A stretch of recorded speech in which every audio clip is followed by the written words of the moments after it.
Les récentes découvertes de gaz et de pétrole en Méditerranée orientale changent partiellement la donne dans cette région du monde. La Méditerranée est une mer semi-fermée, les litiges y sont donc assez nombreux, et ces découvertes de gisements sont à la fois source de tensions et source de résolution de problèmes politiques. Donc allons voir de plus près.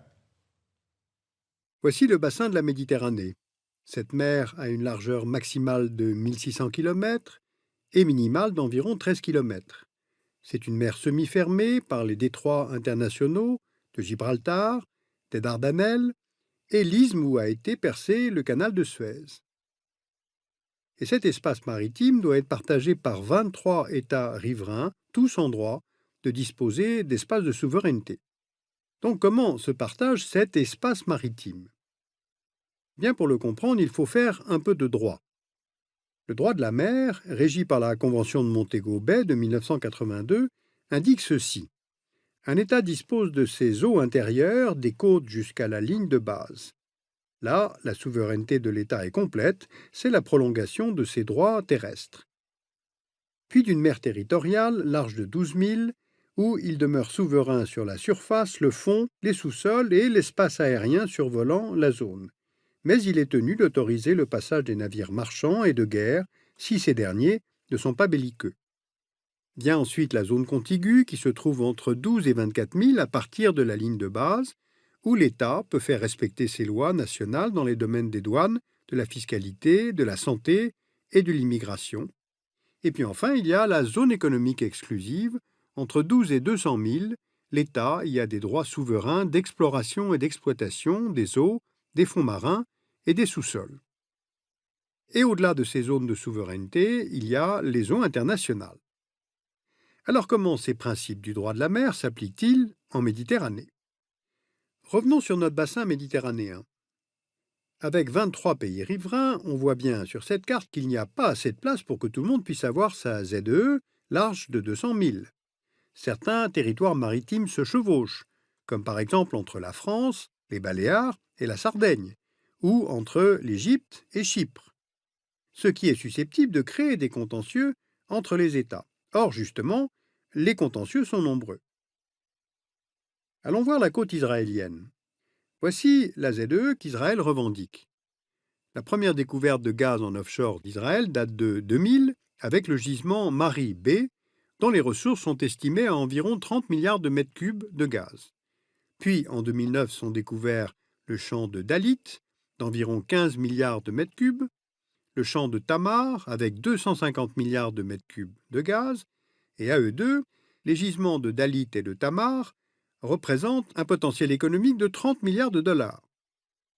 Et en 2010 est découverte la poche du Léviathan, qui contiendrait 450 milliards de mètres cubes de gaz.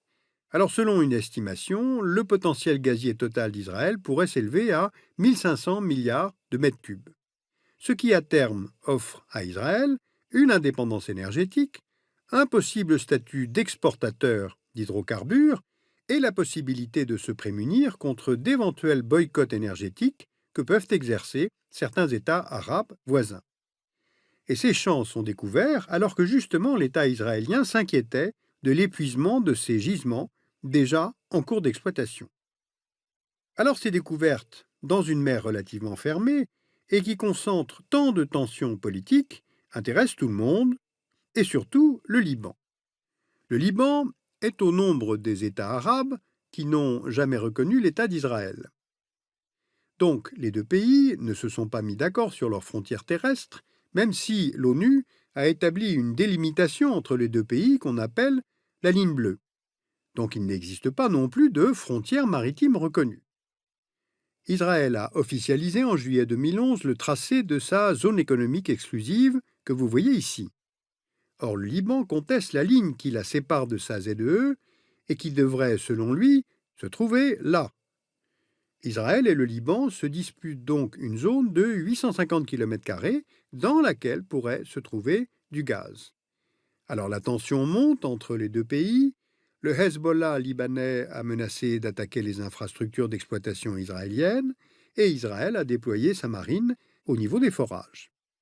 En 2011, le Liban a déposé une requête pour que l'ONU statue sur le tracé de la frontière, mais les Nations Unies se sont déclarées incompétentes. Donc, on en est là aujourd'hui. Allons voir maintenant de l'autre côté, c'est-à-dire au sud d'Israël. Le long des côtes de la bande de Gaza se trouve un gisement de gaz, Gaza Marine, dont les ressources sont estimées à environ 30 à 40 milliards de mètres cubes, soit un patrimoine financier conséquent pour une autorité palestinienne menacée de faillite. Mais les autorités israéliennes veulent poser leurs conditions. D'abord, le Hamas ne doit pas profiter de cette ressource. Le gaz palestinien doit pouvoir se raccorder au pipeline qui relie les villes d'Ashkelon et d'Arish. Et Israël doit pouvoir être le principal client et doit pouvoir acquérir le gaz palestinien à un prix inférieur à celui du marché. De toute façon, quoi qu'il en soit, tant que la Palestine sera divisée en deux gouvernements, l'un à Gaza, l'autre en Cisjordanie, il y aura de toute façon un obstacle politique à l'exploitation du gaz en Palestine. Bien, il y a donc d'importantes réserves de gaz le long des côtes de la Méditerranée orientale, et Israël a pris la décision d'exporter ce gaz, et le premier des candidats à l'achat, c'est la Jordanie. Car le royaume hachémite a un urgent besoin de combustible pour faire tourner ses centrales électriques. Jusqu'à récemment, l'Égypte était le principal fournisseur de gaz de la Jordanie, qui transitait notamment par le gazoduc du Sinaï. Le gaz égyptien permettait de couvrir 80% des besoins en électricité de la Jordanie, mais de multiples attentats contre le gazoduc ont conduit à la quasi-interruption de cet approvisionnement. Donc le gouvernement israélien a pris la décision de fournir du gaz à Amman, mais les exportations doivent être indirectes, c'est-à-dire discrètes, afin que les islamistes jordaniens n'accusent pas le roi Abdallah de Jordanie de coopérer avec l'ennemi, c'est-à-dire avec les sionistes. Pour le reste, par où exporter? Les relations avec la Turquie se sont sérieusement dégradées depuis 2010 suite à l'incident de la flottille de la paix. Elle était partie de la Turquie en direction de Gaza, elle avait été interceptée par la marine israélienne et au cours de l'attaque, 9 citoyens turcs avaient été tués.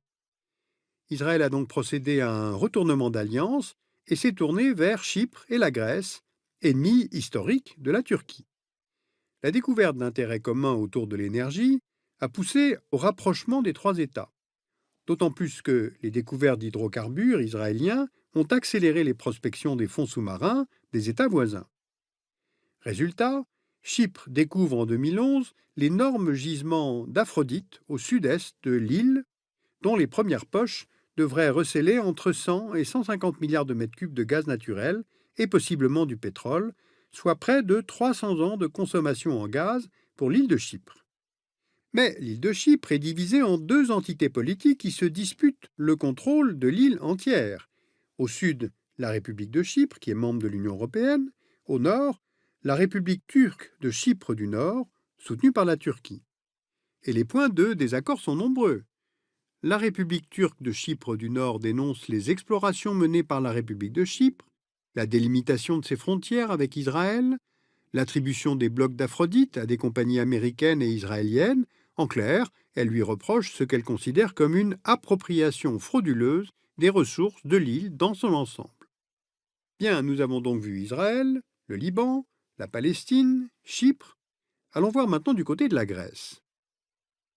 La Grèce également a engagé des prospections sous-marines fin 2011 et certaines estimations établissent que les réserves de la mer Ionienne s'élèveraient à 22 milliards de barils de pétrole et 4 milliards pour les réserves du nord de la mer Égée.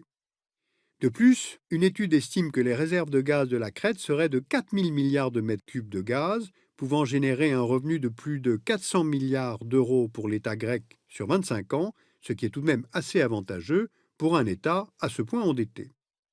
Eh bien, c'est là où les trois nouveaux alliés ont des intérêts communs. Pour pouvoir pleinement exploiter leur potentiel énergétique et l'exporter, la Grèce, Chypre et Israël envisagent de mettre en place un gazoduc sous-marin qui partirait d'Israël, transiterait par Chypre et la Grèce en direction de l'Europe. Et ces nouvelles explorations et projets de gazoduc intéressent évidemment les puissances européennes, car elles pourraient ainsi diversifier et sécuriser leurs approvisionnements énergétiques afin de limiter leur dépendance en gaz vis-à-vis de la Russie. Alors on le constate, de nouvelles alliances sont en train de se nouer autour de cette question des enjeux énergétiques en Méditerranée. Par exemple, Israël finalement est venu présenter ses excuses à l'État turc pour l'attaque de la flottille turque en Méditerranée. Et puis les deux parties chypriotes, depuis février 2014, ont repris leurs négociations et peut-être leur rapprochement. Donc en fait, on le voit, ces découvertes de gaz et de pétrole en Méditerranée changent partiellement la donne dans cette région du monde. Alors, je vous conseille de lire la revue Carto, le numéro d'avril 2014, qui consacre un dossier spécial sur la géopolitique des ressources stratégiques, les énergies et les minerais, et puis un article historique aussi sur Gibraltar. Vous pouvez voir aussi le film de Yann Arthus Bertrand et Michael Pizio, Méditerranée, notre mer à tous, qui est en vidéo à la demande sur France 2. Et puis, je vous renvoie à notre site internet pour plus d'informations. Vous y trouverez beaucoup d'ouvrages en langue allemande, des références bibliographiques aussi de livres en français. Et puis, si vous souhaitez accéder aux vidéos du dessous des cartes en illimité, sachez qu'il existe un service d'abonnement via Dailymotion avec plus de 200 épisodes en ligne.